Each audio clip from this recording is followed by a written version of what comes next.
Hey guys, welcome to episode 6 of The Bachelor season 22. Definitely the most boring episode so far this season. Let's see what the heck happened, because literally nothing happened, but I found some things, so let's go. So, we're going to Paris. Yeah, yay. And the girls, they're going to stay on a boat. We hear Tia say this. We are on this You by Uniworld ship. I know a brand deal when I see one. And there you go, get that promo in. Chris Harrison talking to Ari, he says, "Welcome to Paris, man." Thanks, dude. So, right whenever this episode starts, right whenever Ari comes on the screen, my first initial thought is I'm so sick of seeing this guy's face. With Tia's date, I was like, I could see our lives together. It's not a thing. I don't know what you just said. And then Chris Harrison is coming up to say, welcome to Paris to the girls. Their reaction is not how it normally is. Welcome to Paris. Thank you. Of all places, they're usually screaming, oh yay, we're in South Dakota. But Paris, that's their reaction. So finally, they announce there's going to be a 2-on-1 on this episode. Crystal says, I wonder who will be on the 2-on-1 with me. I'll give her some credit. At least she understands how this show works, that if you have conflict with people, you're gonna be on the 2-on-1. There's just no one on my level. Like to compare. Ari comes walking up to the girls in Paris, then he says, What's up? so he's going on a date with Lauren. I'm hoping that he opens up with me as much as I plan to open up with him. Ew.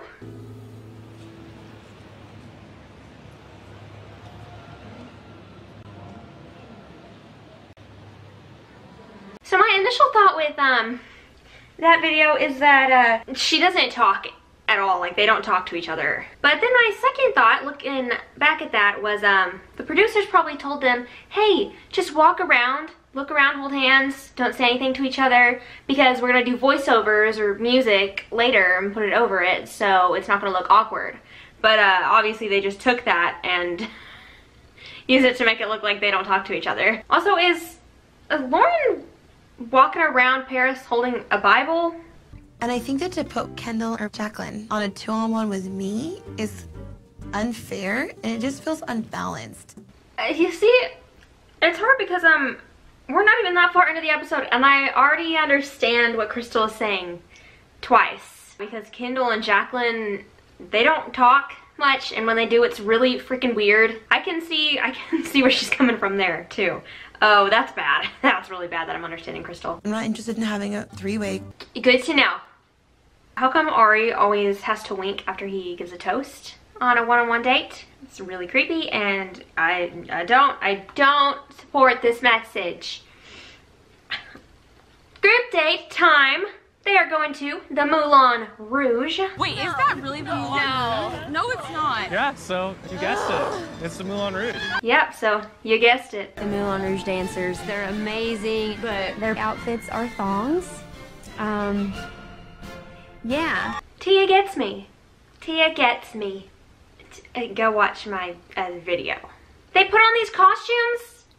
I want to know if they like warned the girls to all get waxes before this date. So normally they have to blur out her mouth, but this time they had to blur out her butt. Time for dinner at the group date. They walk in to this place and This is Swank City. Swank City. Okay, Becca also says, I kind of like forgot that the rest of the world existed. yeah, we know. Tia is really just needing that assurance from Ari, and so he says to her, I feel like we have something really cool and special, and I love it. Okay, good. Tia, I'm glad you feel reassured and all, but he says that to everyone. Ugh. He's making out with Becca, and he has to ask the question. French kiss in France, just a kiss. Is a French kiss in France just a kiss? Wow. What a joke. What? That is, yes. Wow. I laughed so hard just now. And it's time for Ari to give out the rose, and the whole time he's talking, Jenna looks very bored. So tonight was awesome. I feel like every conversation was really good. There is a rose. So...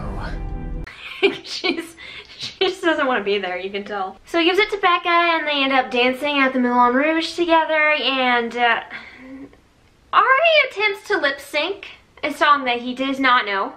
On n'est jamais un voleur, mais j'ai les doigts baladeurs. I'm so uncomfortable. You and me both, Tia. Going back to the boat, there are only 4 girls there. Conveniently, Crystal's out of the room, and the other 3 are having a conversation about her. Crazy how that always works out, right? Crystal walks in, she has the date card, and she makes one of her infamous noises. And we all collectively puke. I did notice even Jimmy Kimmel's team picked up on those noises. So she announces that both her and Kendall will be going on the 2-on-1 together. Can you talk about how much, like, Kendall your pants? Well, I sure hope somebody cleaned that up. How boring are the other relationships compared to mine? Quit making me agree with you. Quit it, because these 2 girls are pretty boring. Maybe I'm wife material. Yes. Fun wife material. Gag. 2-on-1 time. Crystal and Kendall meet Ari. Crystal makes another noise. How does she do it? How does she do it? Ari, ironically, looks very awkward when he says. And it's going to be awkward. So he starts talking about Kendall and talks about how she has never been in a relationship for longer than 10 months. And he says, I mean, that's huge to go from, you know, not having that long-term relationship and then jumping into an engagement. Ari, no one should be jumping into an engagement no matter how much experience they have with dating. That's just logic, but you do you. I don't know, good luck. Then they run around a maze, hedge maze, to find Ari, and he's taller than the hedges, so like I don't see what the deal was. He goes and talks to Crystal. Crystal's sitting like this. Why is she sitting like this? It looks very uncomfortable. And she says this to him. I don't want to throw away all the color and texture and depth of our relationship. What? The actual? Okay, and she talks crap about Kendall to Ari, saying that she's not ready for marriage. And so Kendall confronts Crystal. You did say you felt like you didn't know why I was here and that I wasn't ready to find love or for marriage at all? Yeah. Yeah. So then Kendall, being the rational person she is, tries to reason with Crystal. I feel like you have so much beauty in you. Like, I 100% see that. You've been through a lot. You've been through so much. You've been through a lot of pain, like more pain than I can even understand. And it feels very controlled. You're imperfect. And isn't that like amazing? I don't really have words. Kendall's first mistake was approaching Crystal like she is an actual human being. Crystal's not a real person. Also, you can tell by Crystal's face it took everything in her not to punch Kendall in the face that entire conversation. Check it out, Ari gave a toast and he says, let's cheers to that. Check out Kendall's face whenever he reaches for Crystal's glass first instead of hers. Let's cheers to that. Yeah, cheers to that. Yeah. The girls back home are talking about who's gonna come back. Tia says, If Kendall's bag goes and Crystal's bag stays, I might as well just jump in the river. oh, yikes. Becca compares Crystal to Donald Trump. No one thought Trump was gonna win the election either. And looky, here we are. She ain't wrong. Ari decides to send Crystal home. Finally, he says to her, feeding into her delusions one last time. It's always hard to say goodbye, but it's especially hard to say goodbye to you. And we get Crystal's last noise of the season. Okay, so him and Kendall run off to do whatever it is that they do. And Kendall, her rose looks a little destroyed. It doesn't look like it has bloomed yet, actually. What happened to the rose? I don't know what happened between now and then. Time for Jacqueline's one-on-one date. Jacqueline, this girl, it is her first episode today. So she says, I think when I got the date card, it felt like I was given a pony for Christmas. I've never seen someone more happy to get a gift in their life than Jacqueline in this very moment. If you don't learn to ride this pony correctly by the end of the day, it'll be shot.